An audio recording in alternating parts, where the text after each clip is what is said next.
Hello students, आपका मेरे channel विकास education point पर स्वागत है। विद्यार्थियों, आज मैं आपको शिक्षा निदेशालय राष्ट्रीय राजधानी क्षेत्र दिल्ली द्वारा दी जाने वाली क्लास 7th के विज्ञान विषय से वर्कशीट या कार्यपत्रक 5 का अध्ययन करेंगे।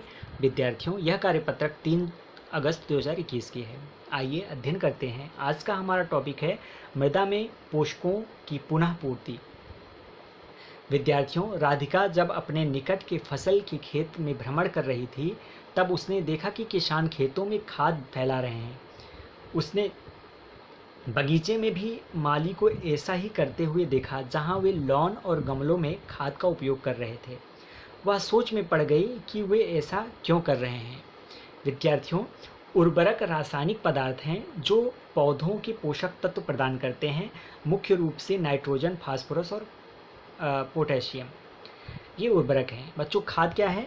खाद जैविक पदार्थ होते हैं जो पौधों, अवशेष और पशुओं के गोबर से प्राप्त होते हैं तथा पौधों को पोषक तत्व प्रदान करते हैं। ठीक है, तो बच्चों आगे देखते हैं। पादप अपनी वृद्धि और अच्छे स्वस्थ विकास के लिए मृदा या मिट्टी से खनिज पोषक तत्वों को अवशोषित करते हैं, अतः मृदा में इनकी मात्रा लगातार कम होती जाती है। उर्वरक एवं खाद में नाइट्रोजन, फास्फोरस और पोटेशियम जैसे पादप पोषक होते हैं। मृदा को इन पोषक तत्वों से समृद्ध करने के लिए भूमि में उर्वरक तथा खाद मिलाने की आवश्यकता होती है। बच्चों, पौधों को सभी पादप पोषकों में से नाइट्रोजन की अधिक मात्रा की आवश्यकता होती है। यद्यपि वायु में नाइट्रोजन गैस प्रचुर मात्रा में उपलब्ध होती है, लेकिन पादप इसे सीधे उपयोग नहीं कर सकते हैं। पादप नाइट्रोजन को विलेय रूप में ही अवशोषित कर सकते हैं। ठीक है, आगे देखते हैं बच्चों। राइजोबियम नामक जीवाणु जो चना, मटर, मूंग और अन्य फलीदार पादपों के जड़ों में रहते हैं, वायुमंडलीय नाइट्रोजन ले सकते हैं और इसे विलेय पदार्थों में परिवर्तित कर देते हैं। कौन बच्चों? राइजोबियम। राइजोबियम नामक जीवाणु जो कि चना, मटर और मूंग के फलीदार पादपों के जड़ों में रहते हैं।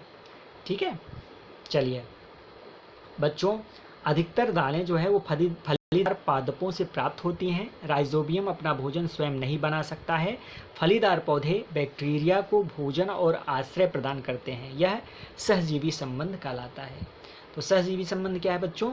दो जीवों का मध्य संबंध जिसमें दोनों जीव आवास और पोषण के लिए परस्पर लाभान्वित होते हैं, उन्हें हम सहजीवी संबंध कहते हैं।